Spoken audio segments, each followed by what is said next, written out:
Hi, comrade. Welcome to our podcast series. These episodes feature the best of Lab-Left, an international forum organized by Szikra Movement in collaboration with Rosa Luxemburg Foundation.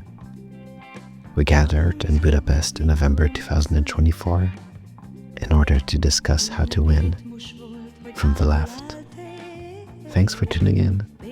The Green Eastern Europe panel focused on building environmentalism from the left in Eastern Europe. It featured Bojana Novakovic from Masadrina, Serbia, Iskra Krstic from Political Serbia, Bence Tordai, an MP from Hungary, Kristina Hamplova from Reset and Limitisme Mi, Czech Republic. The panel was moderated by Lili Vanko.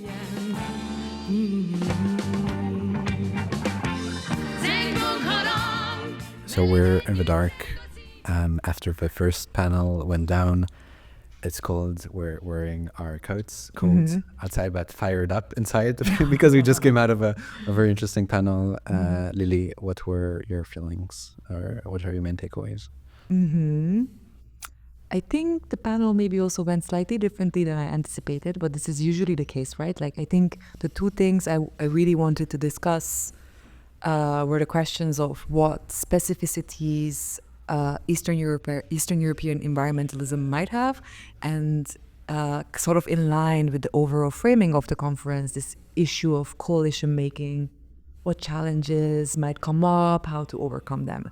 And both of these popped up, but maybe under a different light than I would have expected, which was quite exciting. I think most panelists also, in terms of coalition making, they brought in more interpersonal examples or on this like really granular scale of spending time in a camp with people that they might disagree with on a lot of issues and how to work around that. Or this other question of, well, a huge part of that is also sustaining a community within your activist group and how to do that and how to sort of keep going and how to deal with questions of mental health, even like briefly popped up. So I think the issues that I hope to discuss were there, but sometimes in maybe like surprising ways, but I was quite happy about that.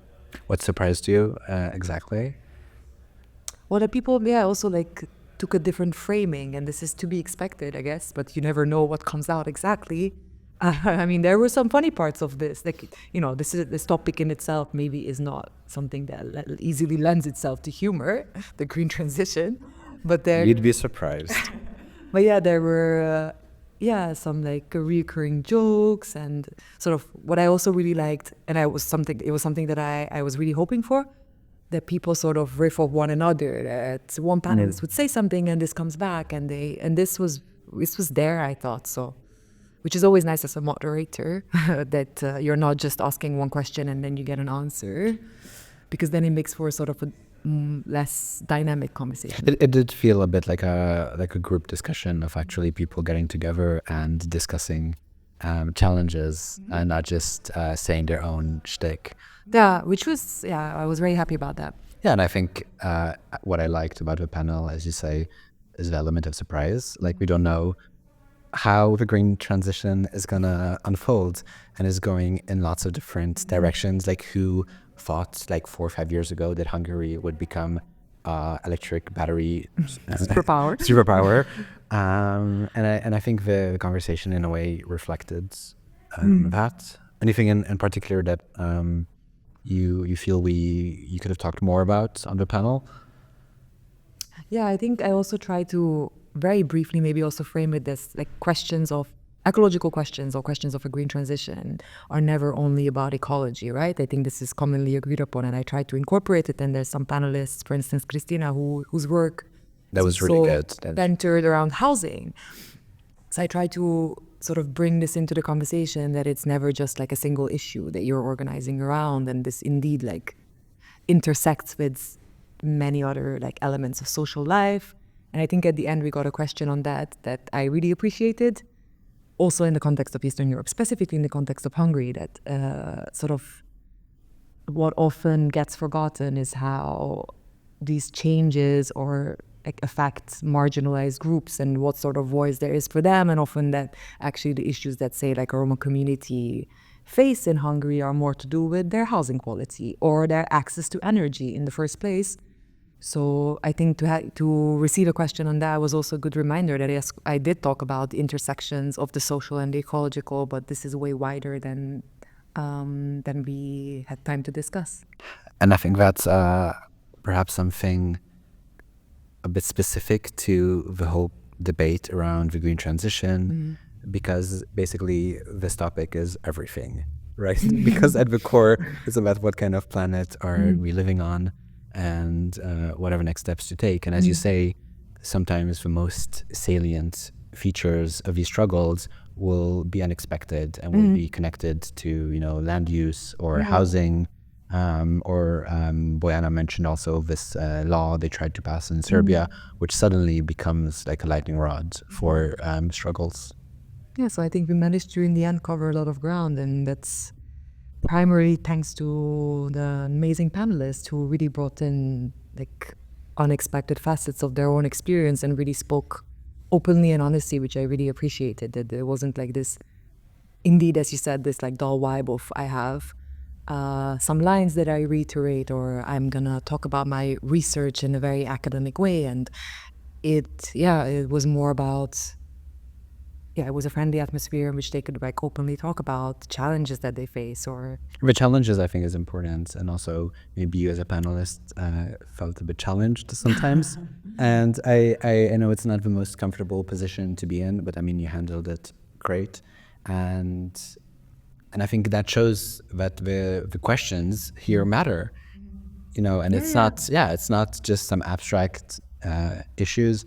And also, I appreciated Bojana also talking about the fact when she was trying to kind of moderate between different groups and just like breaking down. And I would wish we could have this kind of level of honesty throughout, to the whole conference. So, well. So I think it was a nice start, and I think it was a good way to start the conference, basically with a panel that's both about everything, and because it's our class, but it's also very specific. And so maybe the last question I wanted to ask you. So the first thing you asked of them is about the kind of the specificities of East European environmentalism. And did any of your like ideas or perspectives on this maybe shift a tiny bit, or any new elements that came? Well, I was expecting maybe different answers, but then again, like I think I also said in the panel that I'm very frustrated with this way of framing East European environmentalism in academia. Even in academia, there's like this lack of literature on this, that this is something that predates the regime change, or this is something that actually maybe in some cases, like Romania, I think particularly was like a huge aspect of the regime change that like actually, people have been mobilizing around environmental issues. Even Hungary. Yeah, Hungary as well. And like, they have not necessarily been framed as such as they would be currently. But this is like, these are very important histories. And I think there's also like the other thing maybe I would have liked to talk about more, and it maybe did come up to some extent, like, and let me try and phrase this, that I think also this question of like tackling climate change and who's responsible is also framed in a certain way in a lot of Eastern European countries, and this like facade of us not having contributed so much to it. But actually a lot of Hungary will be extremely adversely affected by climate change. So you cannot just sweep up this topic, and you have to like meaningfully engage with it. And I think, we try to talk a bit about how very often sort of authoritarian regimes try to like sort of latch onto this issue and frame it in their own way. And I think this is like particularly acute, or maybe it's just I'm more aware of it in an Eastern European context. So I'm glad this came up, and I think the panelists have said things that maybe I wouldn't have anticipated. So I'm glad. This was kind of a good panel and of a good moderator. Thank you so much. I think we had a really nice launch to the forum, and looking forward to the rest, where I will be sitting in audience and asking questions. Yeah. Thanks. Városi tornyok most oly némán álltunk, boldogságra, virágcsokorra várunk.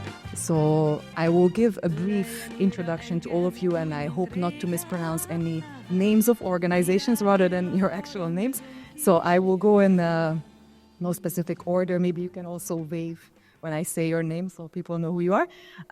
Next to me, I have Szikra Kristic, who's a researcher at Polekol, an organization for political ecology, also a journalist at the internet media Machina, and a member of the Right to Water Initiative and Solidarity political platform, which are all based in Belgrade. Using her academic background in urban planning and political science, she focuses on matters of spatial justice. Over there, we have Bojana Novakovic, who's an award-winning actress, organizer, and researcher. She coordinates the Masedrine, okay, maybe you can correct me, campaign against Rio Tinto in Serbia. She spent 2023 at Boston University's Institute for Global Sustainability as a research fellow and co-authored papers on the development of solar energy in the American West, focusing on the link between green transition and the continuity of colonialism and themes of state and corporate corruption. She's also the director of an upcoming documentary film, The Forbidden Aunt. Next to me on my left, I have Bence Tordai, a politician and a member of parliament since 2018. From 2022, serving as an independent green representative for a district in Buda. He has been in politics since 2007 and co-founded 2 green parties. He's also known in Hungary for an array of protest actions in the face of an increasingly authoritarian political climate. In winter and summer, he cycles everywhere, and to this I can testify in person because sometimes I see him cycling on my street and believes that green is the new red. And last but not least, we have Kristina Hamplova, a climate activist and a member of Limiti Jismini, okay, thank you, a grassroots movement resisting the coal industry and organizing climate camps in Czech coal mining regions, with the most recent one focused on just transition and housing for ex-miners and their communities. Before joining Limiti Jismini, Kristina co-founded a student initiative, Universities for Climate, and organized strikes and occupations. For the last 2 years, she's been working at Reset, where her activities centered mostly around fossil finance, supporting the movement research, and action regarding one of Europe's biggest polluters, EPH. And this reminded me that I was probably introduced before, but I didn't introduce myself at the beginning of this panel. So maybe I should also do that. Although some of our Szikra comrades, we all know each other. So my name's Lili Vanko, and I'm a member of the Szikra Movement. I'm mostly involved in the external committee. And my own background is also linked to the topic that we're all discussing here. Currently, I'm doing a PhD at the Central European University in Vienna, which focuses on a site of coal phase-out and renewable energy transition in East German region. So I think there's a lot of commonalities in what we are about to discuss here. Maybe a small notice that this panel is scheduled for 90 minutes, but we'll only be talking on stage for 75. And then we'll leave some room for questions. So maybe at the end, I will also ask some volunteers to help me with the microphones. And maybe someone can also signal to me when the time is running up, because it's easy to lose track of it. So now I gave a small introduction to each of our panelists, but I would also like you to introduce yourself a little bit more so we can establish a common ground for this conversation. So I have 2 questions for all of you that you can go in any order, basically. But I'm wondering, first of all, what is it that brought you to this field of green organizing? If you can talk about your personal motivation or what led you to this. And you can also highlight, please, one aspect of your current work or the project you're currently working on, what it is that you deem most interesting for this audience, or even a recent success, as you all prefer. And who would like to go first? Yeah? Then I will pass on this mic to you. Yeah, thanks. Thanks everybody for being here, especially if you went for a 2 hours walk. We talked a bit about this question earlier, and I realized that I was kind of politicized when I dug worms from the ground when I was a kid. But because I had this privilege that the older people around me explained how life works and how the life processes work and how you need rain to feed all the animals and to feed the plants and how everything needs to be in balance in order to survive, and how these things are really complicated. This was also a part of Yugoslav education, so this is what we got from the media as kids in the 70s and the 80s. Which is totally missing now. I guess that kids' programs don't show these kinds of things. I remember, and I think every kid from Yugoslavia remembers a famous TV show in which the presenter, first made the world and then took a hose and connected it to. You remember this? No, took a hose and planted it on the end of a car and then ruined the world with what was coming out of the car. So maybe this is what paved the way for the green movement. So very early on. Very early on. Catch them while they're young. But for me personally, I studied urbanism at Faculty of Architecture in Belgrade, and then I was really involved emotionally and mentally with the struggles around public space, which grew bigger and bigger since 2000 and maybe 10, 11 on. And then this cannibalist capitalism that we live in turned from, eating up the public housing and eating up the industry and eating up the public spaces, and then after that turned against the nature and against the only thing that we had left. So our cities, the cities of the post-socialist region, are much less green than they used to be. Our countryside is ruined, and we've come to the point that, particularly in Serbia, our national spatial plan involves 40 mines. So we're really becoming Latin America in that respect. And this is when people Bojana works with, started fighting really strongly against this. One is for reasons which Bojana will talk more about, partly existential, also economy reasons, because the agriculture is literally the only thing that we have left in Serbia, and it's also been neglected a lot, and partly because of a kind of an also emotional attachment to the nature and the loss of this myth that we can all go back to the countryside. Well, thanks. Thank you very much for that. A short technical pause that we managed to procure your tea in this cold. So if you give us a second, Rita will hand this over. We wanted tea. It wasn't for me, but you also did. Yeah. So this is how we battle the cold here. And I think, Bojana, you were kind of mentioned in this answer. So if you would like to continue. Yeah. Is this work? It's a very odd microphone. Okay. So my name is Bojana Novakovic, and what's the question again? What brought you to this field? What's your personal motivation? And any aspect of your current work you'd like to highlight? Or maybe tell us more about. Feels like I have to give my resume. Okay. So the field was brought to me. I'm going to be super brief. There was no one to do this organizing on a national level in Serbia, and so I did it. Because the theme of Rio Tinto in and of itself wasn't very popular. I grew up in Australia. I'm a migrant. I went there with my family when I was 7. Political discourse has been, I guess, a part of my upbringing because we were glued to the television to find out what was happening in Yugoslavia from about 5 p.m. to about 7 p.m. every night in my house.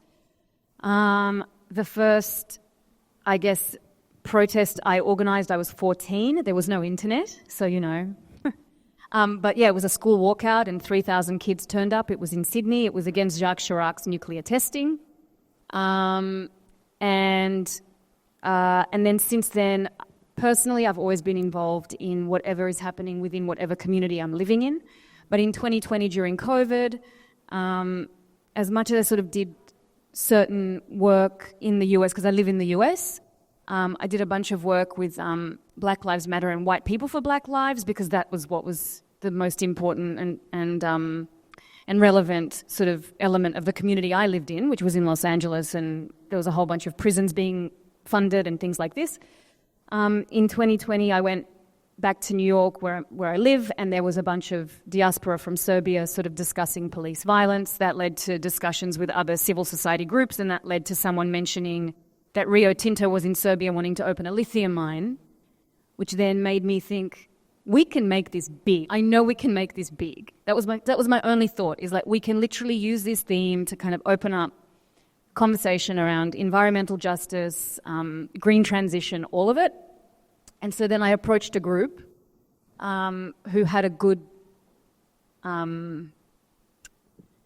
good reach with the public, and no one had time in that group, and they said, why don't you start a working group? And so we did, and I guess a movement formed. But I do need to say that prior to us doing that on that national level, locals in the area really started self-organising as well, probably for about 6 months before that, and we'll get into more details but that's kind of how I got into it. Yeah. And now I'm in Serbia 6 months of the year when I'm not working, so it's definitely been like a huge shift personally as well. Yeah, thank you for that. I think this also shows that issues of climate they can never really treat them in isolation, and there's all these intersections with social issues and housing issues, and this is something we'll come to later as well. And who would like to take on the word? Perfect. So Bence, if you could answer these questions and focusing on whatever aspect you like. Yeah. Hi guys. Do you hear me? More or less. It's a weird mic. A bit. Probably you know me better than all the other panelists, so I wouldn't be too long. But I would like shortly sum up my journey till now. I was always interested in or obsessed with politics and the news. I have strong political memories since I was like 8 or 9 years old. I was reading the daily newspapers, so it's a bit of sick probably. But I never really wanted to be a politician. My grandmother told me that you will be a prime minister. No, thank you. Okay. And I consciously kept myself away from party politics. Since, I was the time member of College for Social Theory, which is a well-known community of the Hungarian New Left. And the political situation was very disillusioning at that time. And one of my good friends, Gábor Sehing, just asked me, we are setting up a new party. It will be the perfect party, an eco-political party. Are you interested in chipping or not? And my intellectual journey was, it was a milestone for me because as a left-wing thinker, I always felt something is missing from my vision, and when I realized that there is something like eco-politics, and we can just found a Green Party on that base, I felt that I'm home, and it will be great. And it didn't really become great, but it was a relatively successful story for the short run, and later on we just screwed up, but it's another part of the story. Yeah, we'll ask about that, but very gently, I promise. Thank you. And then we have Christina left. Yes, you can hear me like this, right? Yeah. Hi.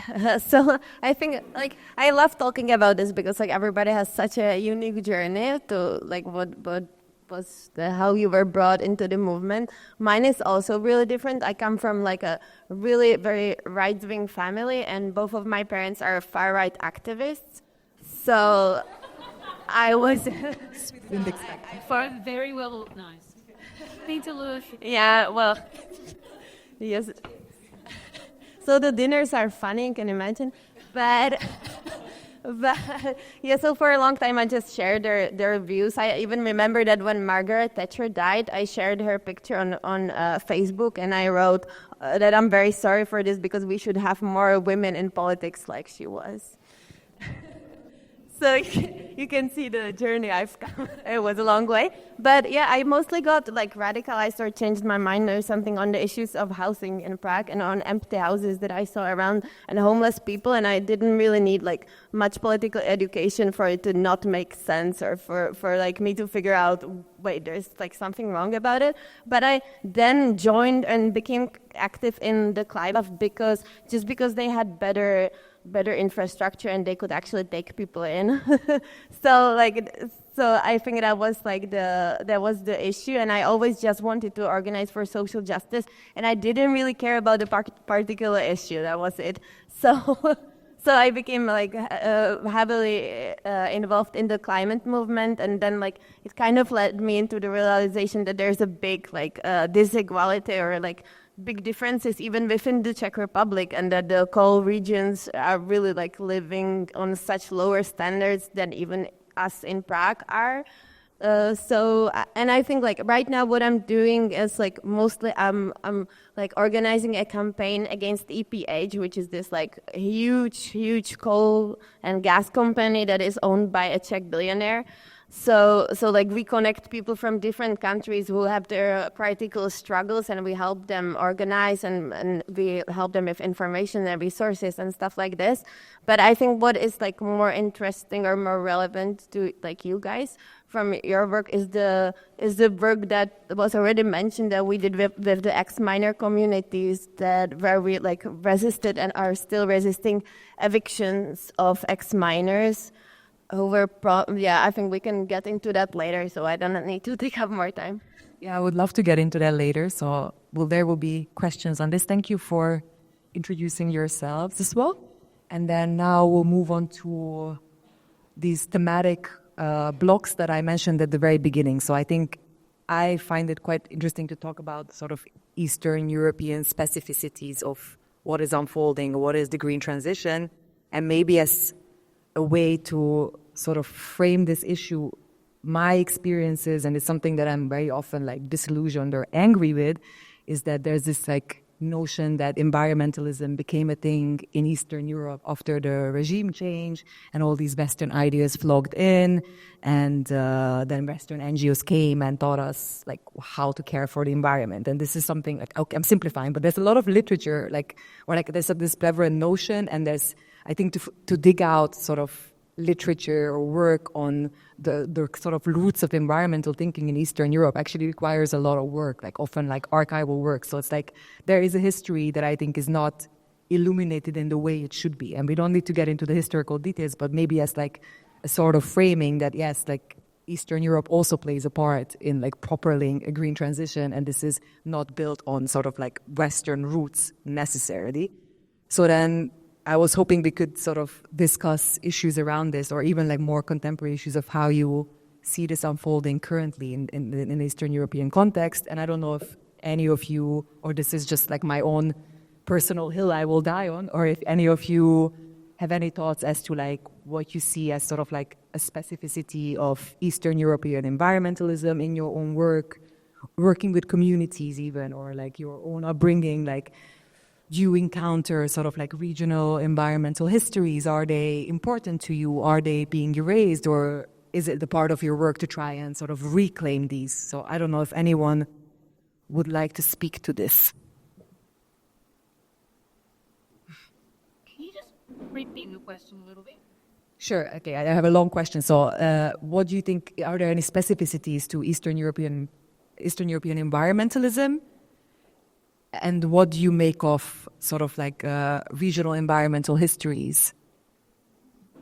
Okay, we can add that maybe. I can talk. What is it working? Is it different? Is the You all should be working, but on the stage you can't really sense that they are. But I would like to ask if there's, at any point you can't hear us, can you raise a hand or something? So then we know. It's good? Okay. Yeah. Okay. I can just talk, and then you can like form your thoughts and say something better while I'm just like babbling. No. Well, so I think like organizing in Eastern Europe is specific, and like we don't really need to like explain this, I think, in here. But like I don't know, just like a few days ago, the Czech Prime Minister said that like if we give him another 4 years, we're going to have the same wages as in Germany. And it wasn't even met with like any kind of outrage or something. To me, it looked like people were just sorry for him that he's so crazy. Like everybody was just like, oh, he's losing it. He's like not making sense anymore. Like everybody knows that's not going to happen. So like if you live in a society that's like economically disadvantaged, of course people are going to have less time for organizing and less time for doing stuff that, like, especially environmental activism. If you don't live in an area that's like directly affected, for example, by mining, it's kind of a luxury, you know. So like, of course, this is different, and also like there, it's hard to organize when you have to be the one that's building the communities, when they're like partly destroyed by communism, but also by the process of leaving communism and by the 90s. So like if you live in a society where you cannot work on already existing communities, collectives, unions and stuff like this, it's way harder to ever build a struggle, because most of the big mobilizations, they just don't happen out of the blue. They happen because like there are already some structures in place. So I think this is like the biggest challenge that we have with, and also like another thing is like I don't know how it's in here or how it's in your countries, but I suppose it's going to be very similar, that like every time you mention the idea that like maybe if something is a basic human need, maybe it doesn't need to be in private hands because it's not going to end up well. You're just going to get called a communist and like too radical, and you're going to be looked as if you're insane. So like that's also very hard because you can just say, oh yeah, we don't want this, and then when you talk about the solutions, you have to be like, well, the solution, it's not like it shouldn't be in private hands. So I think this is also very specific. But you're absolutely right that there's already like big basis of environmentalism in Eastern Europe, and even like of like the whole underground movement in the Czech Republic was always connected to the environmental movement. It played a big part even in the Velvet Revolution and everywhere. Like it was always there present, and it's a stupid narrative to erase this. Thank you for that. I think the laughter from the crowd also indicates that indeed the moment you mention maybe private property is not great, you're straight up branded. So I think that's a shared trait. Yeah, it might be. It might be in Serbia, in particular. It's not entirely so because people from Serbia still have pleasant memories from Yugoslavia. So in a few respects, at least when you mention Yugoslavia in Serbia, and of course because Yugoslavia we had a combined economic system, so partly planned economy, partly market economy. But what I wanted to just scratch upon the answers of your questions. I think that it might have been in Europe as a continent, it might have been difficult to forge a strong environmentalist movement, let's say, until it became obvious that climate was changing very much and that pollution is so widespread and so dangerous. Because to understand this, we need to go back to the early 20th century and go back to the dogmas of mobility and auto transport being the one that will solve all kinds of problems, especially the ones in the cities. Eastern Europe was actually really urbanized. I'm not sure now about the numbers, but it's as urbanized in the sense of the percentage of the population living in urban environments as Western Europe, and perhaps even more so was in 1990. And what was specific about Eastern Europe and Eastern European cities in comparison to the Western cities, and especially American cities, which were basically planned by Standard Oil, is that it had fine public transport and it had a lot of green spaces. And about this you can read especially in the UN Habitat issue, the UN Habitat researchers from 2009, and so where it is clearly stated that one of the two major things that post-socialist cities lost is green spaces, and green spaces, public transport, and also it's the cities being compact. So compact cities leave a much less ecological imprint than the cities with urban sprawl. So the cities in urban sprawl, we can see this with disurbanization in Budapest especially. This is one of the biggest examples. And the compact socialist cities, they weren't planned with so much, unfortunately, until the 80s. They weren't planned with so much climate change in mind. But they were planned according to a lot of progressive thinking and research that was ingrained in urban theory.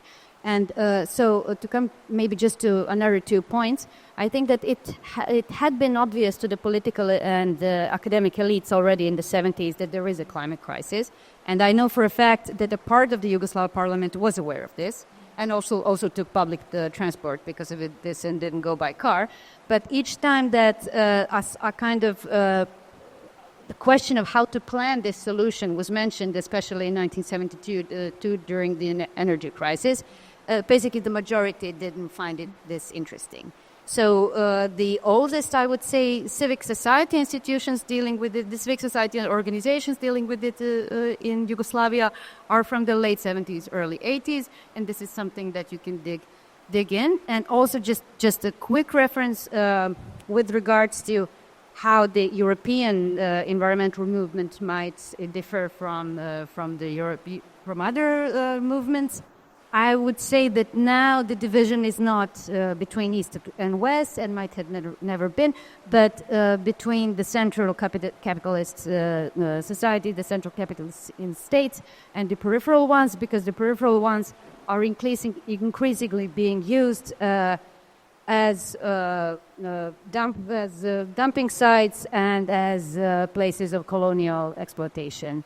And with that in mind, this is something that we all have in common, be it different issues, and the other things are really, really, really specific. What we don't care about, none of us, is polyfluoroalkyl substances. So this is all the rage in Western Europe. This is what the French environmentalists are fighting against, because they don't have a lot of problems, but because they had a bit more time to organize things.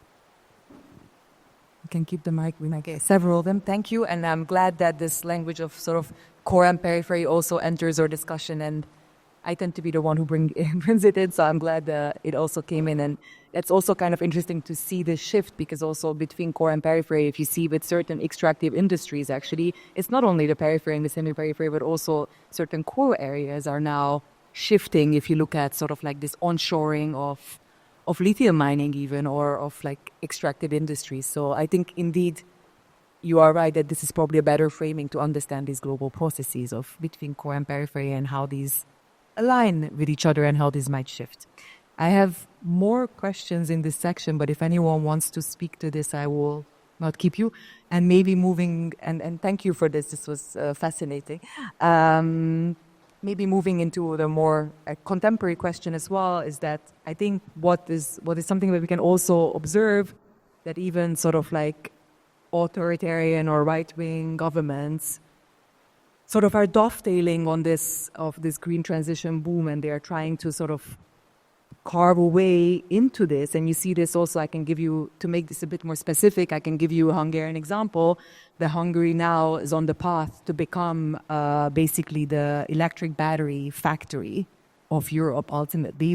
But that's what Vučić says about Serbia as well. Like, yeah, I wonder how true all of this is and how many contracts are being put in place. Yeah. No, I get that, but he says he's doing it in Serbia as well. Yes. Yeah. So there's like already many of them being built. Many of them like are already functioning and planned. And if there's like even a national battery strategy. So, and then we can discuss as to how much of this will materialize and where else this happens. And I would love to hear from you as well.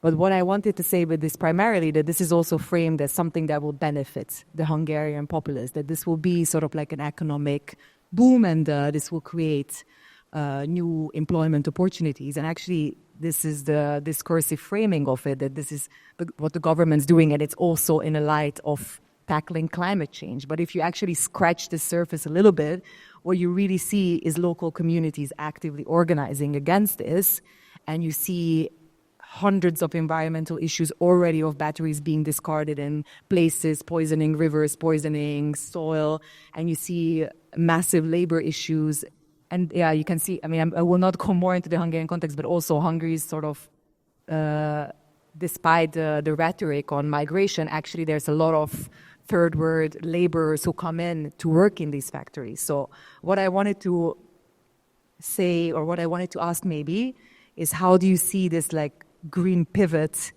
of authoritarian right-wing regimes affecting environmental mobilization in your own context, or if anyone wants to speak to that. So how do you maybe even counter that when there's this like narrative of this is being done in the name of tackling climate change, when indeed it might not be the case?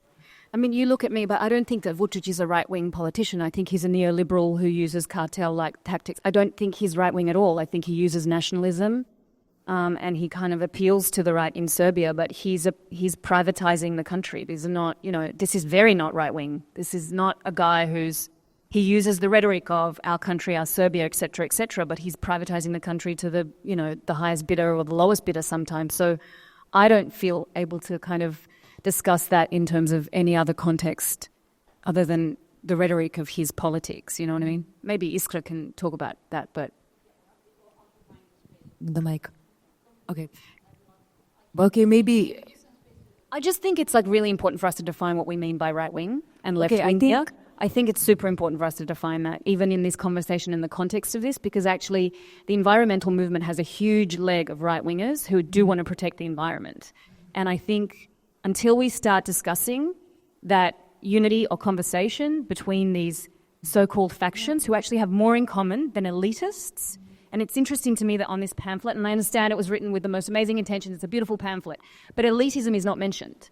All that on the pamphlet for the, on this book, it's like the pamphlet discusses right and left as enemies, but it doesn't discuss elitism and classism, right? It's really interesting to me, and I think it'd be really good for us to sort of define what we see as right and left in the environmental movement, because sometimes we get very confused. I take your point on board. I think I asked the question in the sense of like, yeah. Sure, I think my question was mostly geared at authoritarian regimes, but then we can also argue about that, whether which of the regimes we live under can be classified as authoritarian. I think that's equally divisive. So you picked up on the right wing, but I think even actually it's an important point, I think, in the light of this conference, that of course these like polarities between right and left have shifted, and Orbán's like a case in point of this. Because what he's employing as tactics in terms of like economic governance, in terms of certain policies, it doesn't neatly align with what you could term like a classic, indeed, as you say, right and left division. Yeah. So I think I would just like to steer us on to, I think, yeah. So maybe if anyone wants to speak to this, then we can. I'll kidnap the stage. Thanks. I think that we should distinguish perhaps what left and right, what kind of left, in what aspect do we talk about left and right? In this case, I think he's really right-wing because it's right-wing economic politics. I think that authoritarian leaders such as Vučić and Orbán are catering to the demands of the capitalist economy and capitalist corporations, which are presented as the saviors of the world. And this is like the same rhetorics of trickle-down capitalism that we used to hear, like for the last 40 years. Like it's going to be good. Just let the rich get their riches, and then you will have your housing. So like let the rich get their free air, and then we can talk about your agriculture and your sustenance. This has been also presented to Serbia in a very colonial fashion by different EU representatives coming and saying that Europe needs Serbia's lithium, and either European Union takes it or the Chinese take it, and you choose like who will rape you. And that's not the talk that we want to. That's not the discussion that we want to engage in. And that's also something that a lot of different social groups, particularly in Serbia, don't trust for a variety of reasons. It's also so those who are engaged in research know that this doesn't work. that we have been spending more like globally. So the corporations have been spending more and more resources, and the spending of resources tripled in the last 35 years, whereas the population only doubled. And it will triple again until 2050. With this green transition done as it is now, or without it. With the green, with the green transition done in the manner which in the route that it had taken so far, it will get even worse. So even more energy and resources, so basically natural goods, will be plundered and spent for the business as usual, laissez-faire, laissez-passer, which is really right-wing, and unless we change the economy in its course, so change the expending part of the economy and change the way these resources are being distributed and used. And it's also really important to mention that the efficiency of resource use has fallen down in the last 25 years. So the talk about technology saving the world is also flaw, and so now when we can maybe move to particular struggles or something, because in that respect things are really different. What we don't have all the answers. We know that everybody has to go through green transition in one way or another, but this way that they are taking is not the way. And it's really interesting in Serbia that the people, including the people with politically right-wing views, Serbia. It's interesting because Serbia has been criticized a lot in the 19th century and the early 20th century for having egalitarian economic views. It was considered peasant, and also for having an anti-industrialism, so anti-modernism, and this is also where these things come apart. And it is difficult, and it is really important to set these things, analyze them, and realize how to go further, how to maybe say, okay, we as the ancestors of the progressives of the middle 20th century might have been wrong, and maybe we really didn't need this much industry as the people from the villages told them like years and decades ago, and now we need to take a common stance. But I just need to say something about Margaret Thatcher. I asked a friend of mine from Britain when I had some friends from Britain in Belgrade when the day that she died, and I asked so what do you think of Margaret Thatcher? And this friend was like, I'm from Sheffield. And that's all you need to know. Yeah, she's no friend of the miners, isn't she? Yeah, that's right. But we really, if we want to do something with the mining industry in the Balkans, in Poland, in Czech Republic, we also have to think about the miners. Thanks. I think Christina's sitting on the edge of her seat at this question. Or do you have anything to add to this? Yeah, I wanted to add something to the lithium thing, but no more Margaret Thatcher, if that's okay. I think I'm done with that. I thought that was really important what you said, Lily, that when we're talking about lithium, and this is also connected to the Czech Republic, where it's becoming an issue also, and there is a local struggle also. So it's to highlight the low quality of the work that it's actually bringing, and these are not good jobs, these are not safe jobs, and it's all false. And I think pretty recently has our government started to greenwash. No, we haven't really gone to the greenwashing phase yet. They didn't bother greenwashing until very recently. So the good part of this is that they're beginners at greenwashing. There's still a lot of stuff that they're saying that doesn't make any sense, and that are pretty easily to contradict. So we have to find these things and contradict them actively.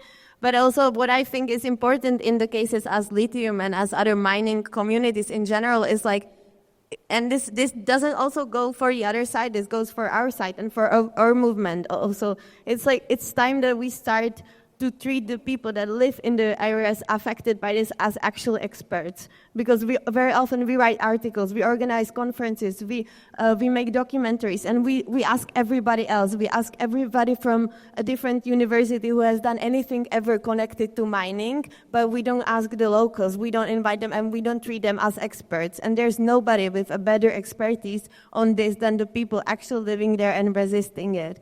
So I think like that's like the first point of it, yeah.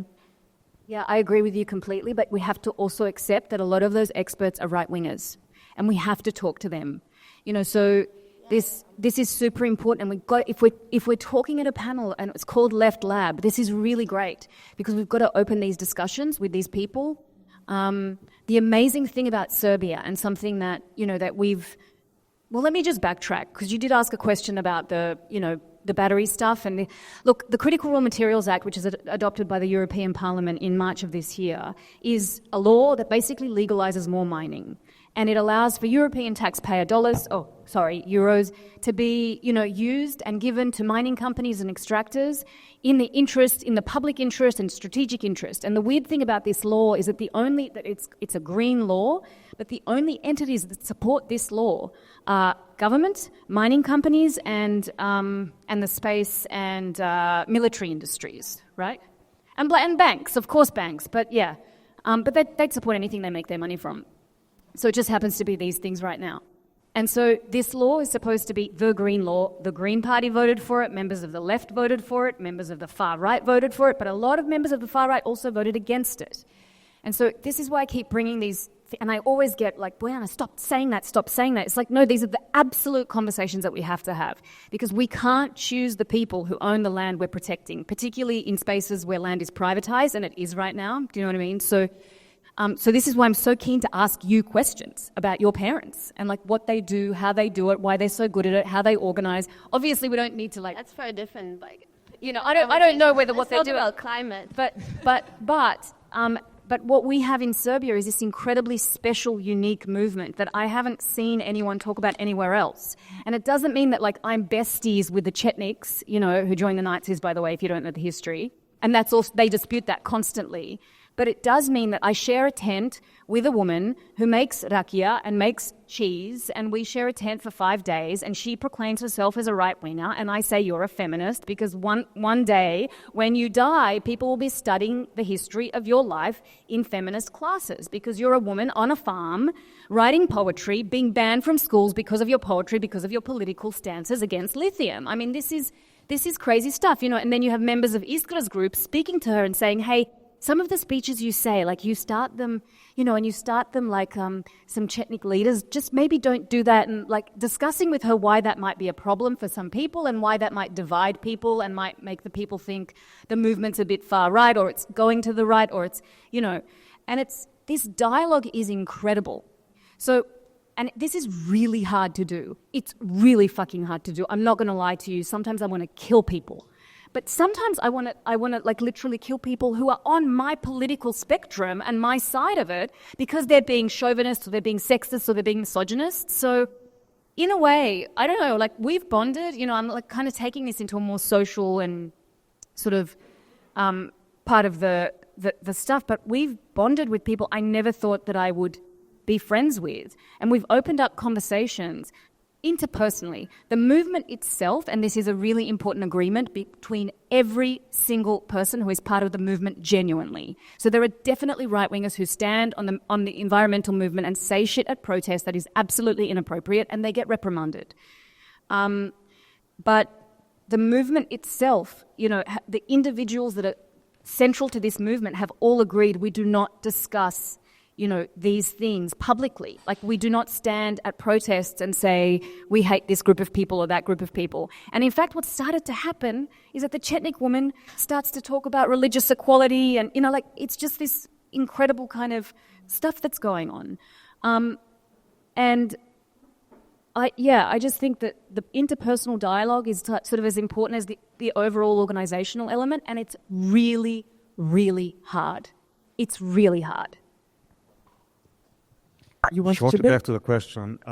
In the case of Orban or the Orban regime, I just can't see a green pivot or a green transition. It's not about being greener or having a sustainable economy. It's just about surfing on the global economic waves. It's about grabbing a position in the geopolitical games. So they are totally they don't have a credibility in these topics. They don't believe in green issues or the need for green transition. They are confused and they really lack of authenticity. So I don't think that it could stop us in any of our struggles but at all. We should reflect on that because they are just pretty weak on this topic. So I think what stands out from all these diverse comments is this question of sort of likely and unlikely coalitions that you face on an interpersonal level. Because in my mind, preparing for this workshop, I think what I thought of is that you all come from very different backgrounds and you operate on different scales and you operate on it's a very site-specific struggle. But then it ties to other things, and some was engaged in institutional politics. But maybe we can also merge this conversation with, okay, there are other coalitions that emerge in the process that you're doing. So maybe, if we can all, or if you could all speak to a bit of this, how do you then, with concrete examples in your own cases, in the struggle that you engaged in, how does this coalition building work? So you all spoke a bit to this, what sort of challenges do you encounter? If there's anything that pops to mind that you'd really like to talk about, and then we can take these discussions on right-wing parents further over a drink later. I think many of us can also speak to that. From your own position, how do you see this question of coalition building? And to some of you, I think the other question also is for instance, from the outset, it seems that Rio Tinto, for instance, is a site-specific struggle. But I imagine you connect it to larger national politics. And also Rio Tinto is a global company who's doing this in many, many other places. So if you could all speak to this also from your own point of view, or in the case of Hungary, that, okay, this is sort of a gloss or this strategy, but then how do you oppose it? How do you create a different narrative around this? Because it's clearly, of course, it's about accumulation in the case of the Orbán regime, but how do you effectively organize against this? So I hope asking this question of coalition building and what do you encounter, maybe you can all speak to this from your own position. And I don't know who wants to go ahead, maybe this side. Yeah, please go. I remember that last year or 2 years ago, I met some people who were organizing the tenants in Berlin to the referendum. I cannot pronounce the name of the German organization because it's... What? Yeah, I think Enteignen is true. Yeah. That's what I mean, sorry.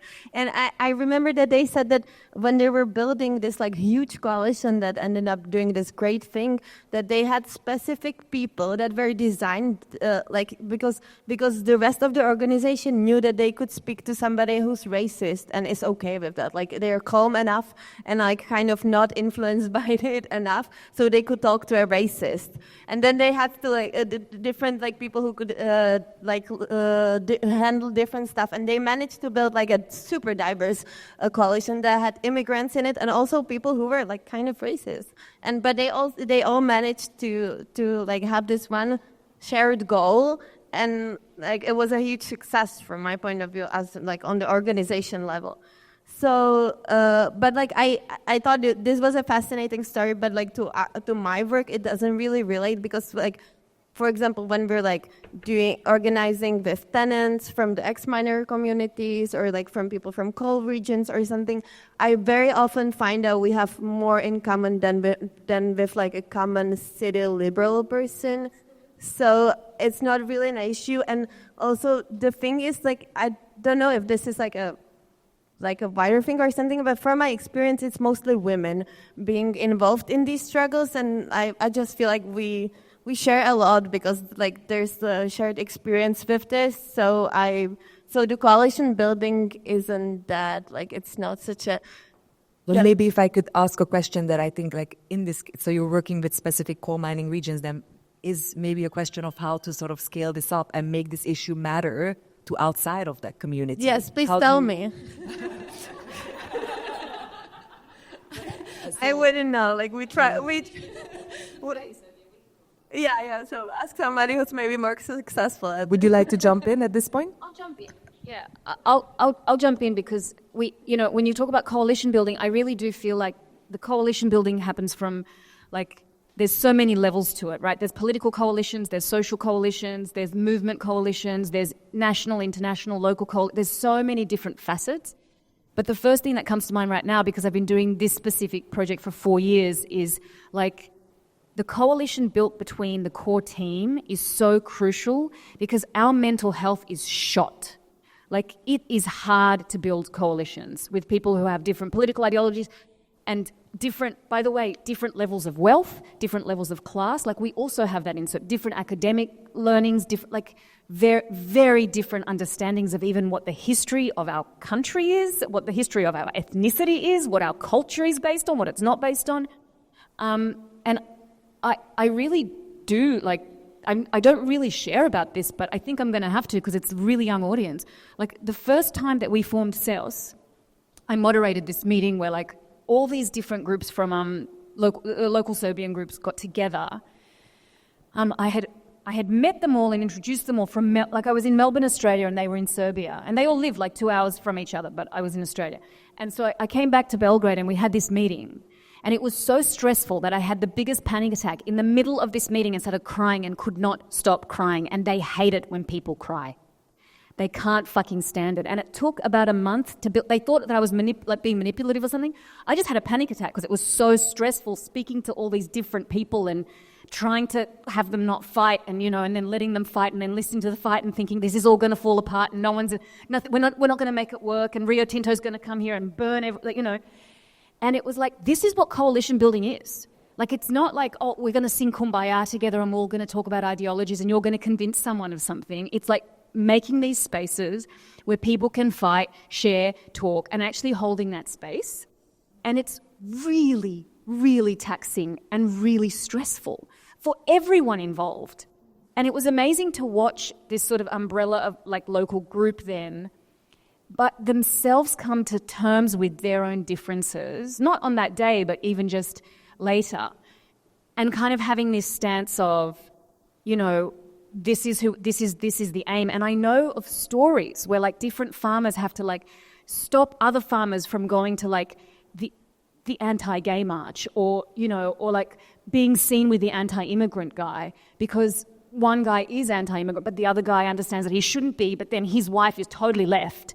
And so there's all these kind of, like, and watching them and understanding, like, how their communities are changing because of it. And, so yeah, coalition building on that level is, like, really interesting. And then there's also the international stuff. Like, we have coalitions with a lot of different groups, a lot of, sometimes institutions, but we're a bit not so. Institutional coalitions are a little bit, sometimes they can be in favor of, the company stuff because the companies can always kind of get information.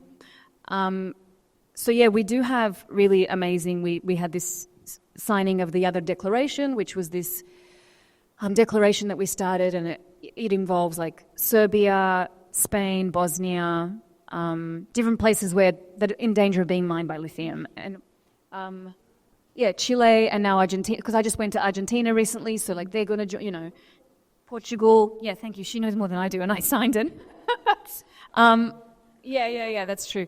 So we do have, and then sometimes that coalition is just about support, and other times it's about writing a letter to Ursula von der Leyen and saying we hate the CRMA and having 300, signatories from 35 different countries sign that letter, and other times it's about creating groups, that do certain things, and sometimes it's just about checking in and seeing how people are depending on their capacities.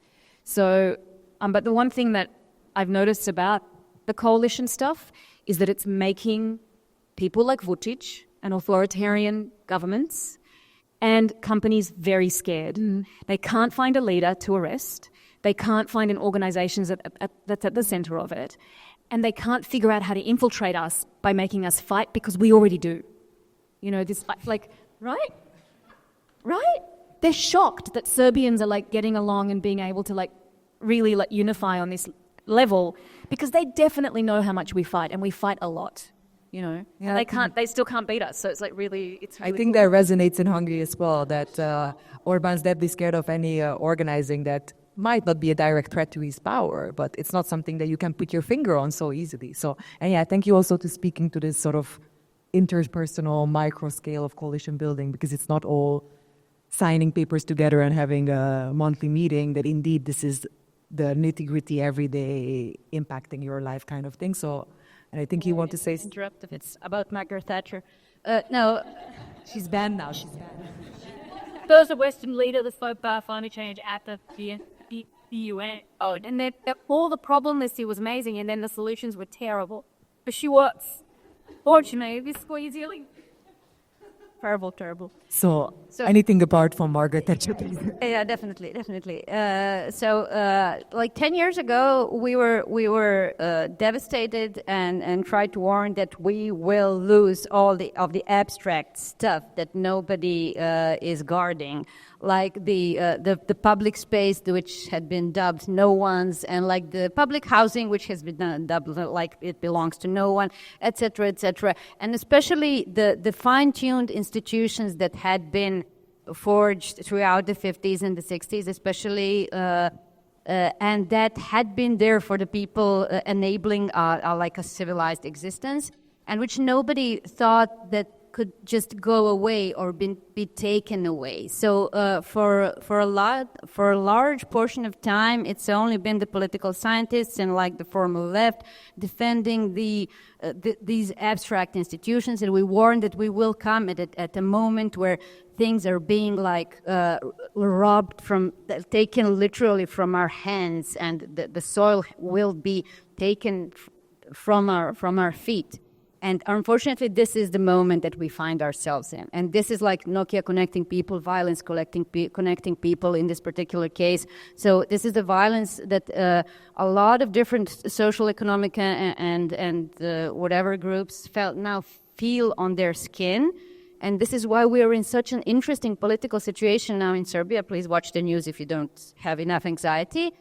Because for a long time, I don't know how long, we hadn't had this kind of an agreement between, the different fractions of the society, like the scientists also agreeing with the agriculture, what to do, and I don't know, the political left and the political right agreeing, though I think a lot of research needs to be done about the economic views of these particular groups, because I don't think that a lot of people from the villages that we work with are really on the economic right, and that they are that they would vote for a new feudal society that we are now. They don't think that in Serbia, even being really rich had been studied, and it's been thought of as a stigma, as a sign of robbery, as a sign of plunder. So this is also something to think about. I had many more questions prepared also on kind of things, but I think we are running out of time, and you said 10 minutes until the questions. Okay, so maybe, because I think I had a question prepared for Bence as well, that I can bring it at this point, that we have all of you engaging in sort of grassroots organizing, but I would also like to hear about sort of the vantage point of institutional politics. And recently I read an interview with you after you became an independent MP, in which you say that your former party has maybe not been so successful in like linking their politics and agenda with a sort of grassroots movement. And instead of discussing this in detail, which we can again do later probably, I would like to ask you, like, how do you see this maybe working better, like how to link a green agenda in a Hungarian context with grassroots politics? If you could speak to this. Yeah, maybe I would connect these two last questions, because please. I just wanted to speak about the coalition building, and I have two pretty interesting case studies. Somehow all of us is linked to mines and miners. I'm, by the way, a member of the miners' trade union, and why not? I'm not a miner. I don't have it. No. It's a honorary membership, something like that. They like me for some reason. I don't know. A lot to discuss over beer tomorrow evening, I think. Okay.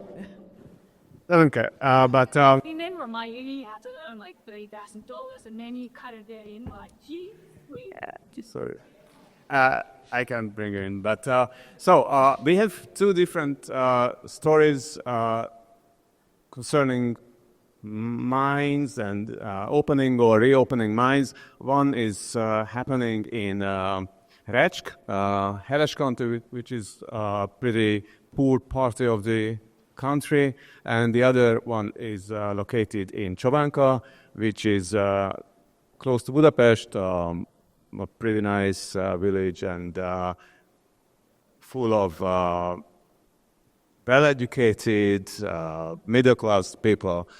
So if you want to build a coalition, you need someone or some groups, some communities to build a coalition with. And in Recsk, there was literally not no one, but one guy who was our guide, who was a gatekeeper, who was an informant, but there was no one who would stand up and voice against this mine, because it affected the poorest part of the village. The Roma community lived there, and no one really cared about them. Single guys from Budapest like me, from different dream parties, went there and tried to do something and tried to look smart and be brave and tough, but practically we resulted zero. But the other case, Csobanka, it's probably going to be a huge success. We can block this opening of this pretty dangerous mine. It's not about the mine itself, but whatever. But it's because there's dozens of very conscious, very well organized, really empowered citizens there. There's a lot of NGOs there and in the neighborhood, which are also affected, and we can cooperate with them pretty well. So the secret is you have to be there, but we are not there, and not just us, the Green parties, but not a single party except Fidesz. In Hungary, there's zero organization level of the opposition parties, and probably this roots back in the past, so I wouldn't explain it, but I think that we have a lot of given factors, and yes, it's good when you have someone to cry with and to conflict with, but at least you have someone to cooperate. So there's a lot like they can just if there's small. Can you hear me? He take the jet. You can't really, this is better, right? Because you can't really hear yourself anyway. So I think, what was I going to say? There's no silver bullet to this community building, but maybe like what sort of conclusions can you withdraw like moving forward? So you had these experiences, some of them were successful, some of them less successful. So how do you see the role of sort of like an MP like yourself or institutional politicians in sort of what part can you take, and how do you engage with people that are actually on the ground, as you say, because that's what you need. Indeed, you need like a community. So how do you see these things merging, or how do you see maybe working better in the future? I know this is a... You have to educate the whole society. You have to have working local communities. You cannot build something from scratch or from nothing. It's not a big deal to find those people who are committed, who are empowered, who have the skills, who have their networks. It's okay if we have them. And we know our job, how to bring into the institutional system of the politics. But we need a totally different society. So we have to work on it, and not change them, but help them to have all those tools what they need to be able to represent themselves in public discourses and to be able to fight for their interests. So simple, but I think that these Eastern European societies have a lot in common, and it is super familiar what you have just said about what are the Specificities, it's a one. in the Eastern European countries, and lately I'm thinking around if we Hungarians are Slavic people or not. My favorite Facebook page is... Very controversial topic. Do you know spotting Slavs in tracksuits? That's an ingenious, yeah. So probably we have something in common in our history, in our culture, and in our approaches at individual and interpersonal level as well. I think on this panel, I didn't have on my bingo Margaret Thatcher being mentioned 7 times, nor squatting Slavs, so I guess this was a bit unexpected. And yes, maybe because we were talking about this, like, again, this like sort of community building and participatory processes, and I think Christina, if you could again, because also it was like mentioned already, like how this, like, because your work with coal mining communities, it really seems to actually enact this rather than this like EU checkbox of you need to do 50 meetings in which you involve the community. So maybe if you could speak to how this experience is, or what things worked for you, or anything that's like pops to mind on this. How like do we community building? Yeah, and how do you involve the community in like mobilizing for a cause, and like how do you link it to other issues, and how does this work for you? Okay, so the 3 steps to build a community. Yes, in the last 5 minutes of this panel. Eastern Europe, and my pep talk is here.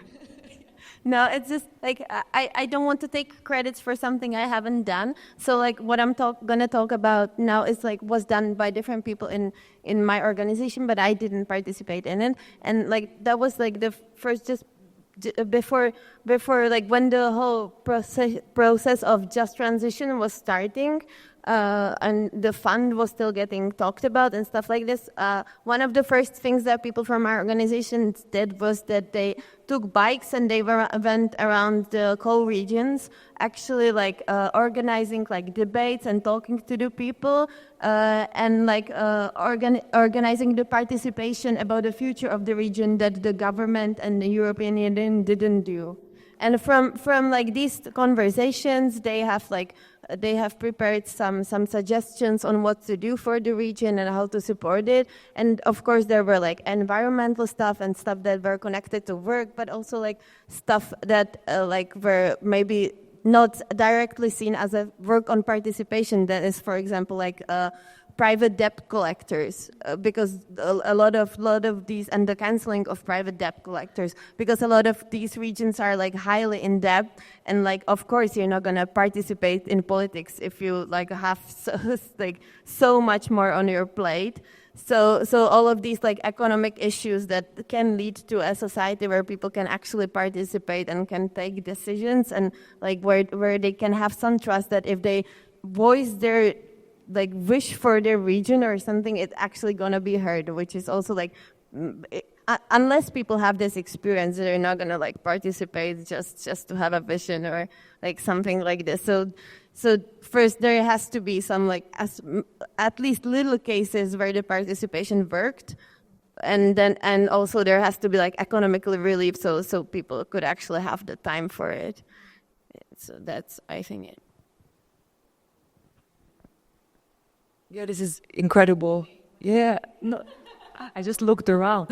No, but this is truly incredible because you often see that this kind of work is done by other entities. Like, for instance, if you look at, I can give a personal example. I will be doing research in an East German region, and there, the entity that really listens to the people is the AfD, which is the far-right party, and no wonder it's popular, and it's like sort of, and I think local people, I've been told in multiple occasions that are actually like really resent this notion that this AfD problem is pinned onto them, where it's obviously way more global and on a European scale it's way more prevalent.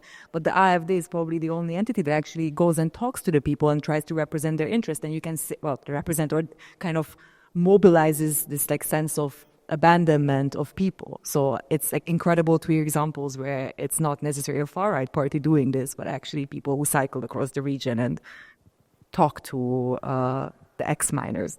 Yeah, and like recently when we were like resisting the evictions of the ex-miners, I think that wasn't like, some of these people wouldn't really be like close to us or something, in the sense that they would never like ask us for help or find us out. But like honestly, we were the only ones talking to them, and to them like, and even like stuff like this. No, this is like an international meeting that's like so like normal to part of us. Like we've been to international meetings. We do think of ourselves as a part of like a movement that goes beyond our borders.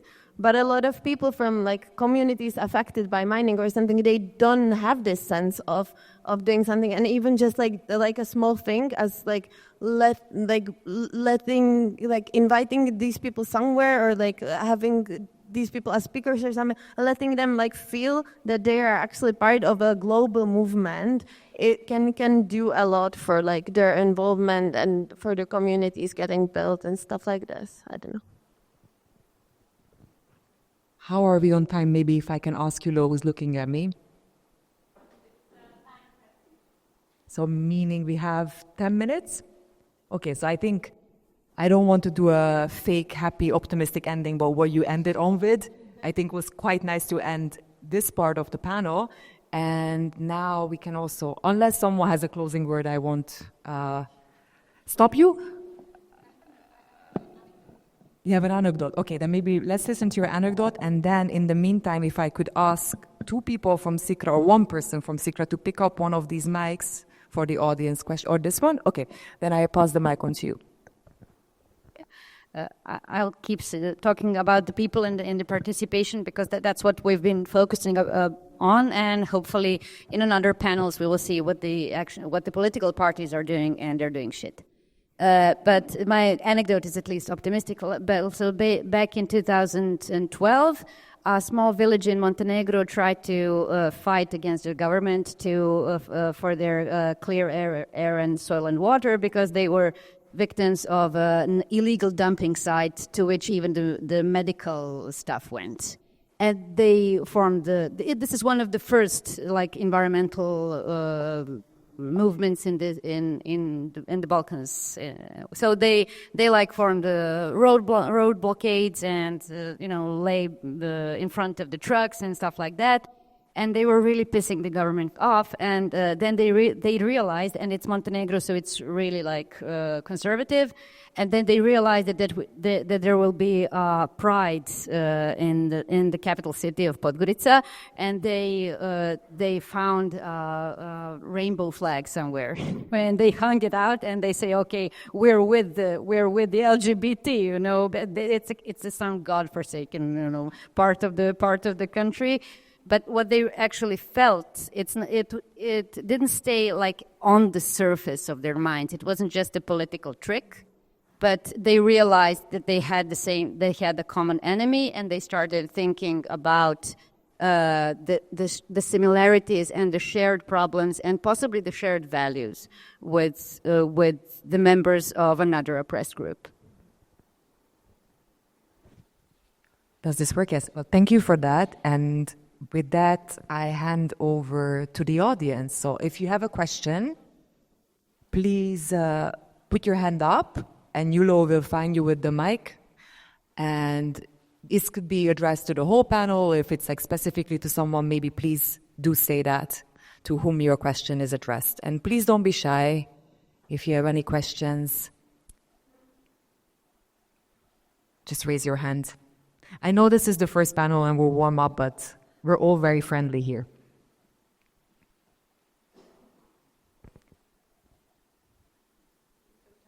Everybody's tired. Yeah, I should have done a round of exercises at the beginning of this panel for everyone.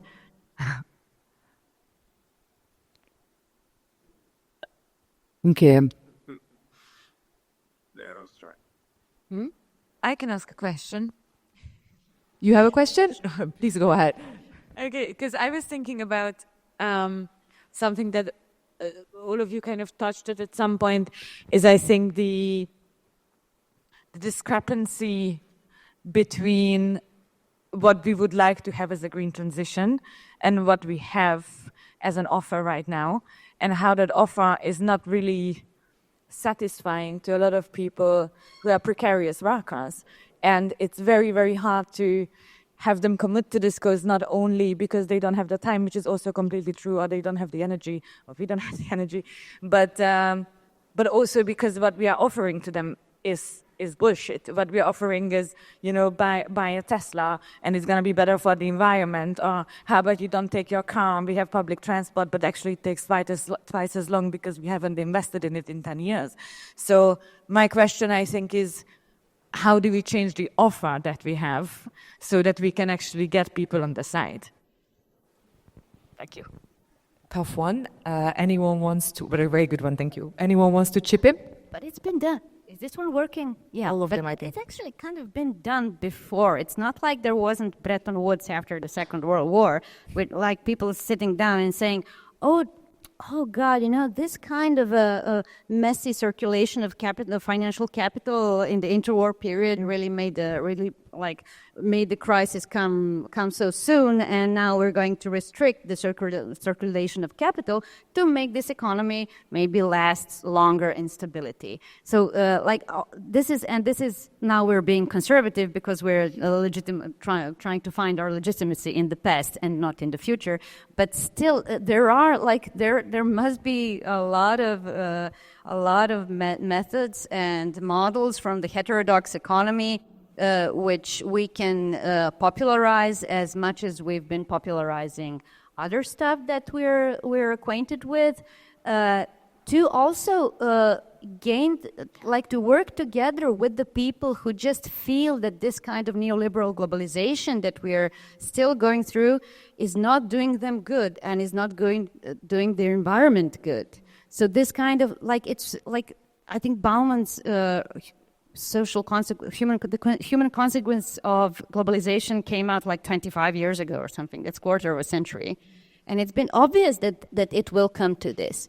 So if it has been obvious, we should listen to the heterodox economists and see how we can change that part of the economy so that we don't waste this much resources. And I don't think that degrowth is the only way to go, but there should be a larger debate on this. Also, which people working in agriculture can take part in. It just needs to be somehow. It's heavy. It's heavy load, but we have to do it if we want to survive. You wanted to chip in? Yeah. Do we have an offer? I mean, probably we have at the policy level, but in politics, if you want to have an offer, you have to be relevant. We are not, and we have to regain our relevance, at least in Hungary. So I think the first job is to create something which has the critical mass, and later on we can see what will be our pretty and convincing and attractive offer about the equitable or just green transition. Anyone else to this question? Yeah, I honestly, I love talking. I'm a big talker, and this panel has been wonderful. But as soon as I heard about the battery factories, I was wondering what we're doing sitting here and not sitting in the dark discussing how to sabotage them. I really think a lot of our focus, for me personally, I love being here, don't get me wrong. It's fun talking. But really, I don't think we're aggressive enough. I don't think we've redefined violence. I think we accept too much violence. And I don't think that we take enough risks and in action. I think we're busy being right and not being free and not being, winning. And I think that there's a real kind of politeness because we are right. Sorry, but we are. it's apparent to me, and that's great, and that righteousness is so wonderful, and it fills my heart, and it fills my heart that there's a room full of people who are right and righteous and on the left, and it's just amazing, but we're not aggressive enough. And I think we've been pacified a lot, way too much, and I recommend, thinking about that some more.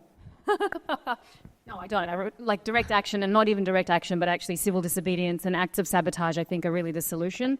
Of course, other things have to be done at the same time, but I don't think we have enough real, proper, damage of infrastructures that are absolutely ruining our lives. For a second, I thought you were going to recommend how to blow up a pipeline, but I think... Well, it's a book originally. But anyways, I think maybe to hark back to Yulo's question, who I think also wants to ask a follow-up, but I think I don't disagree with you in saying that is also, of course, a path of action and direct action, but I think then it kind of loops back to a question that who is able to participate in this current society, because that kind of risk, very few people are really seriously able to take on. So I think maybe, I don't know if I'm asking your... Yeah, if I'm asking Yulo's a follow-up question for her, I give the mic back to you.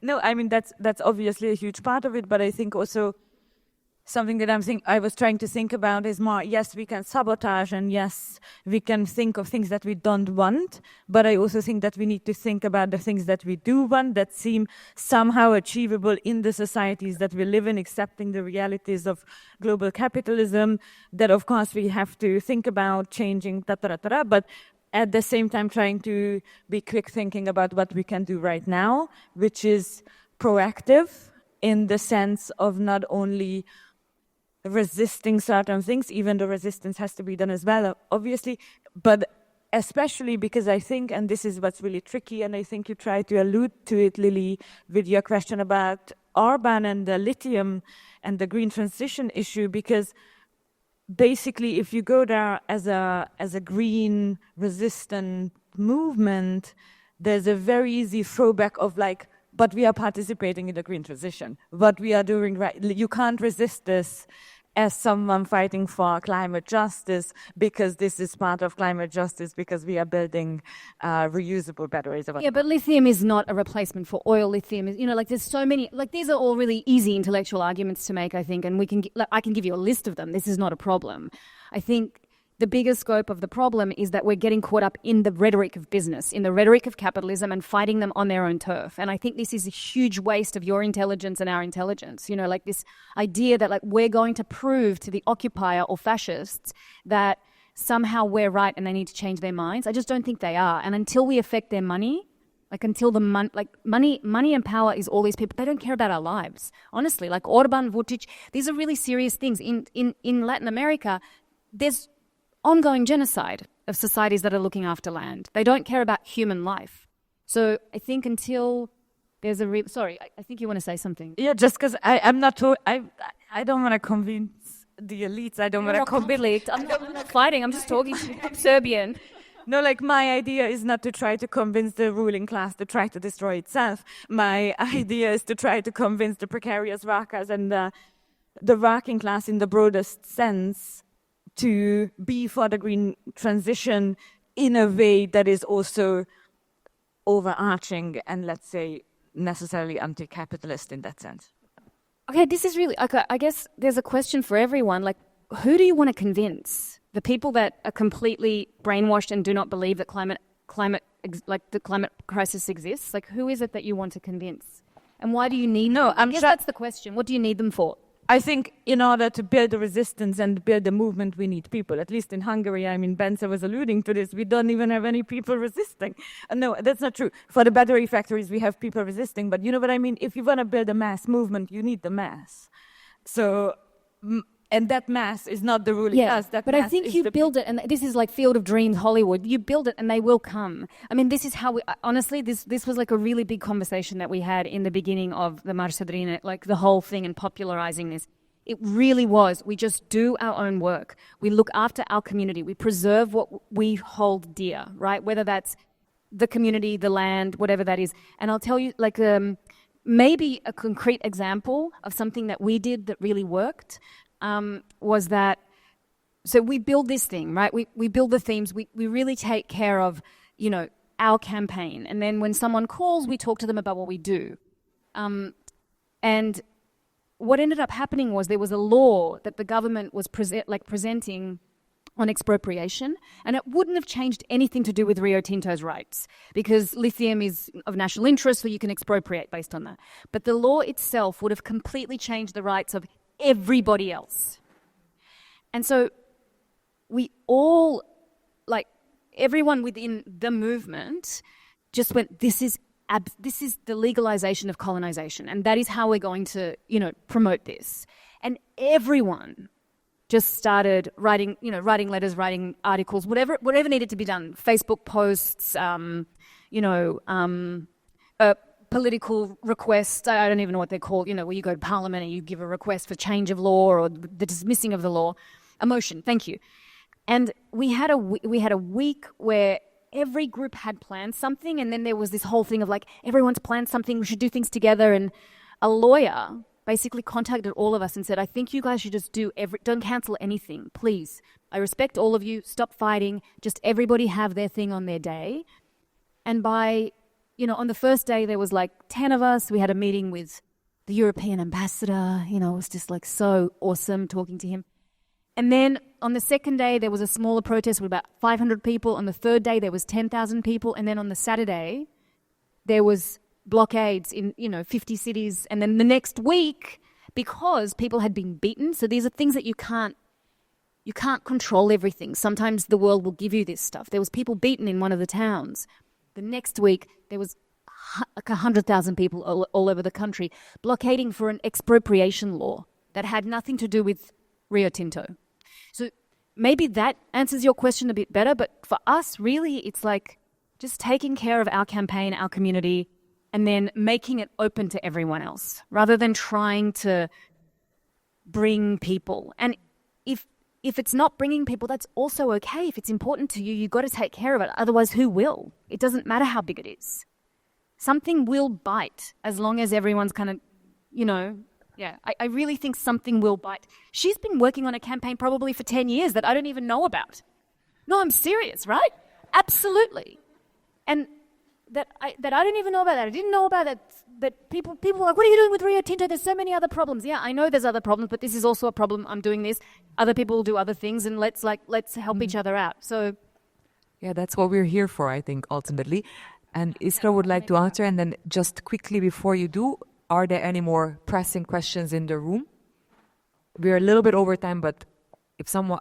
Okay, then maybe you go ahead, and then we'll see if someone gathers their courage. Like a direct replica to that, yeah, I firmly believe that what's going on now in Serbia and possibly will go on in Bosnia-Herzegovina, because there had been similar problems there, and also we have coalitions, similar different platforms, Balkan platforms of different organizations working together, is now something that has been forged in the last 10 years with different particular fights where people were protecting their environment or their livelihoods or their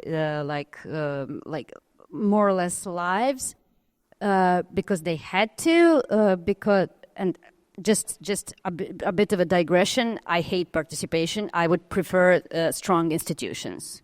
Like, I think that we're fighting we've been pushed into this situation. We've been stuffed with the ideas that we need to do things like this, and by the book of this liberal democracy for the periphery, and that we have to let go of all of our institutions that the West didn't let go of.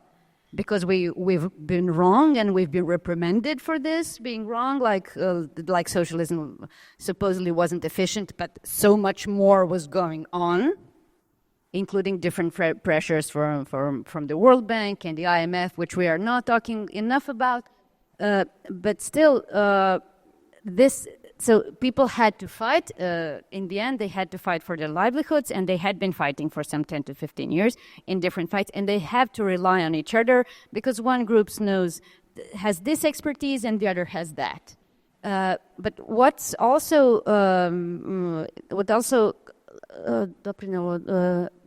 contributed to this state of the movement in Serbia, which we are now praising, though we're actually, when you compare us to actually the corporations, we kind of resemble the knights, the saying "ni" from Monty Python sketch, like we will fight without our hands and even without our legs, but we will fight,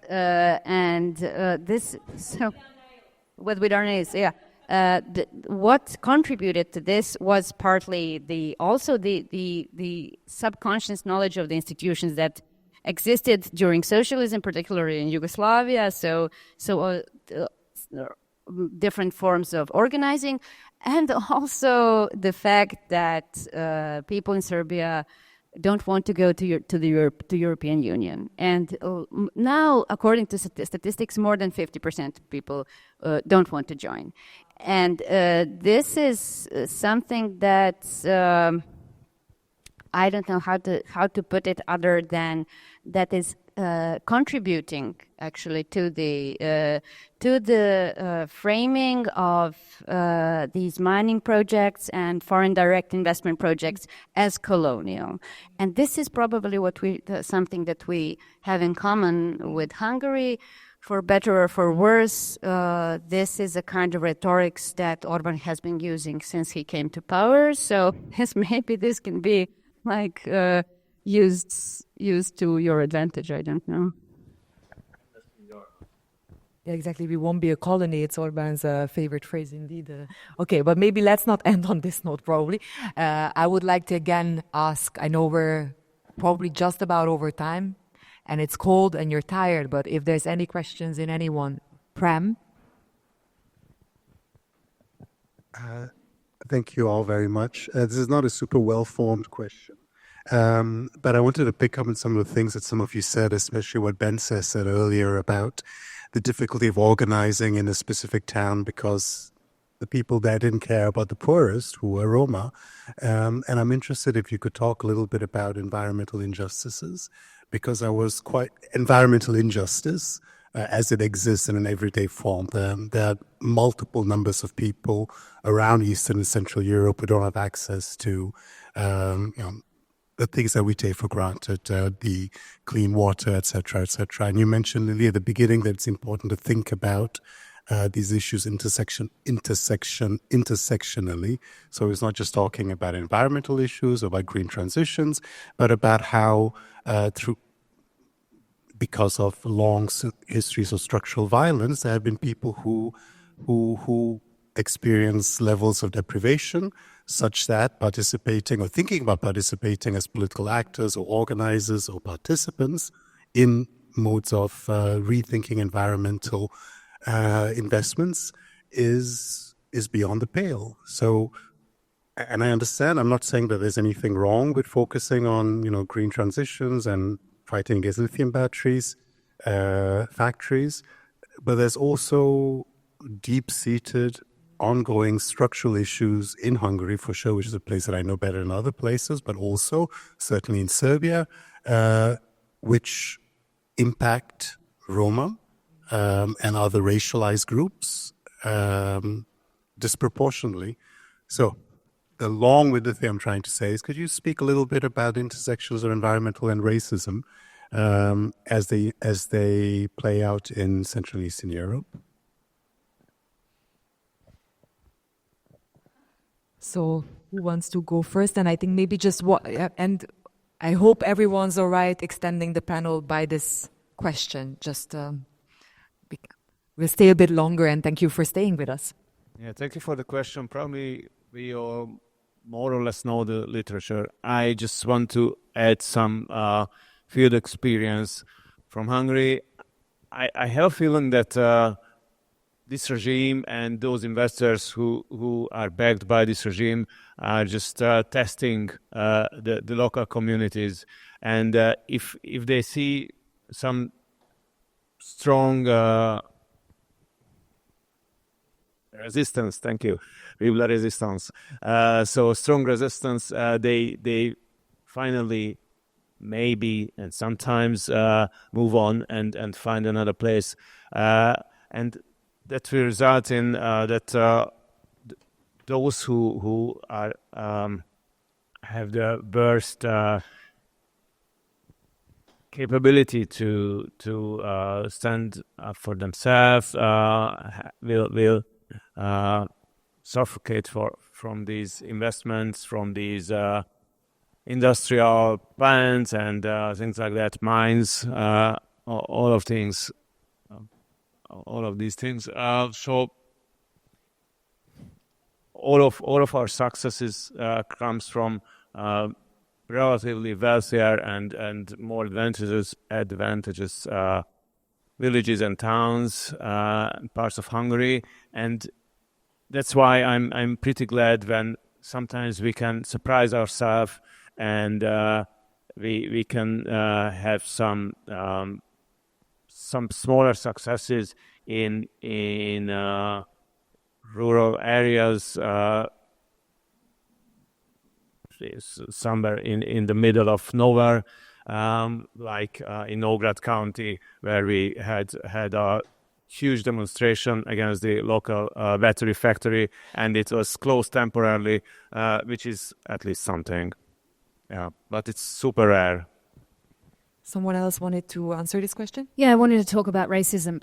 So in Serbia, we have Bor, which is a 100-year-old copper mine, and every time that they expand the mine, it's the Roma community that gets moved first, and that never gets talked about. And unfortunately, my experience of kind of being involved in any of this stuff in Serbia is very new. It's for the last 5 years. I haven't really paid attention before from 96 to 97 when the demonstrations were on. But it was really interesting seeing like the police violence that happened in 2020 and people being shocked because they're used to police being nice to them. Seriously, we've got great relationships with the police; they're our friends, and they don't think about the fact that all they need to do is speak to the Roma kid on the corner and ask him or her about the relationship with the police, and they'll have a very different experience. And I unfortunately I don't see a change really in the social element of it, except for, people doing the good old racist thing of I have Roma friends, I'm not racist. This constantly happens. But there's an amazing group of young women who are called Roma Asvin in Serbia. And honestly, I speak to them quite a lot. We kind of involved them in the very beginning to discuss with them the climate, like the issue of climate crisis, issue of housing, all this stuff. They don't even have time to talk about it to an open door because they're focusing on education and, what they're focusing kind of on what they're doing. And I find it really disappointing. I find it really, really disappointing because I don't think that there's an awareness of the inherent racism. I think I've seen that across all of Europe. I don't know. I might be wrong. The conversation is really rare. There was one study in the last 5 years that I know of that was done regarding how the climate crisis will affect Roma in Serbia. And it wasn't that comprehensive, if I'm honest. I don't have a good answer.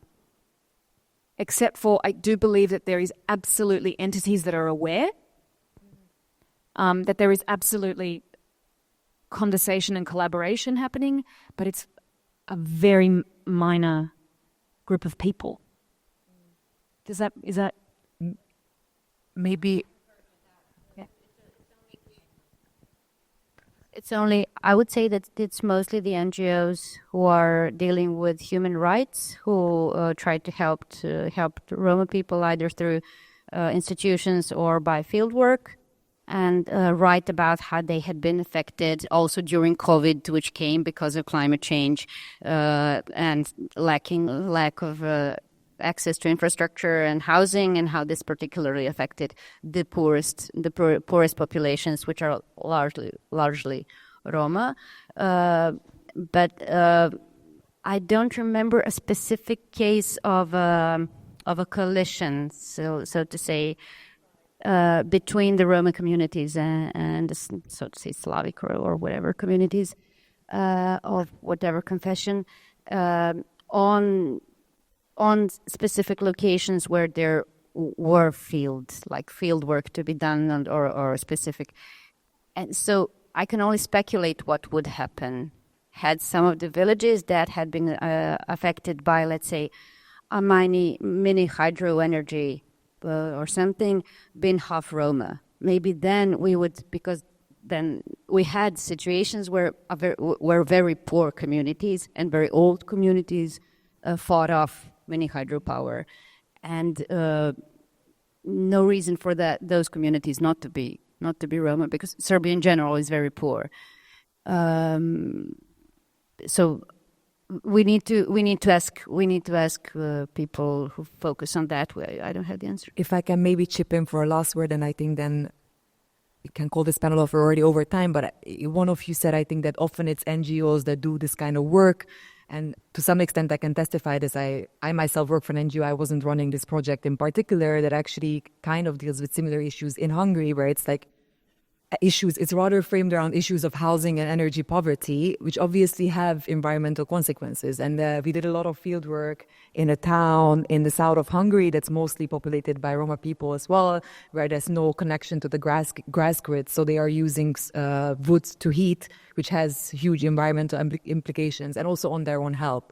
And of course, there was like NGO involvement in this, but I don't think that's the main facet of this. Rather, it's that this town had a mayor who did everything to sort of like organize for, I think she was even the person who reached out to us at this NGO so that we can help fundraise or get materials. And she like found like sort of like things in the system where she can apply for more funding, where she can do sorts of things. And like, but again, these are very niche. So I think your point is well taken, that these conversations happen only on the margins. Even though in a context, I can speak again more for Hungary, these are primary issues that many people don't have access to actually safe and affordable energy. And housing conditions are abominable across the country, and this predominantly affects Roma people as well. So indeed, I think it's, I'm very glad that you raised this issue to incorporate into our conversation, even if at the very end. Yeah. Just to add, we don't have a lot of positive freedom in that respect, but we might have some negative freedom there to be found in a sense that a few years ago, quite strong NGO started to, like, with a strong media and social network presence, pushed more for a racist view on air pollution, which was like really popular. It was before the mini hydropower came to the region. Yes, and they were pushing hard for this racialized narrative of how Roma people were, burning stuff, and that's why we don't have clean air. And this, I would say that mostly this kind of talk has been suffocated, like by the rest of the environmental movement. So no, this is racism, and this is anti-Roma talk, and we won't go there. I don't think that they mention it. Yeah, they did in 2021, but they stopped. Mike, like, this is progress for us. Like, it's crazy to be sitting here and saying this is progress, but it is. Because I remember I actually was on a group with that team of people and went, your post is race, like some post that he posted, I knew he posted before that. I was like, I can't be in this group if we're not going to involve a representative from the Roma community, if you're going to present something that the Roma community is doing as a problem. And he was like, we don't need that. I've got Roma friends. And I was like, no, we need representative now. No, there's a representative that can represent them. And I was like, no, representative now, you're being racist. No, I'm not being racist, I'm being I'm being realistic, or whatever that was. I'm not racist, but I'm da-da-da. But it's progress for us because he stopped doing it. I mean, these are really small fucking steps. I get that. But it was a big deal because he shut the fuck up. He realized it was bad for business, Okay, I think this is maybe the the final sentence we end. And I would like to have a round of applause for our panelists. Thank you.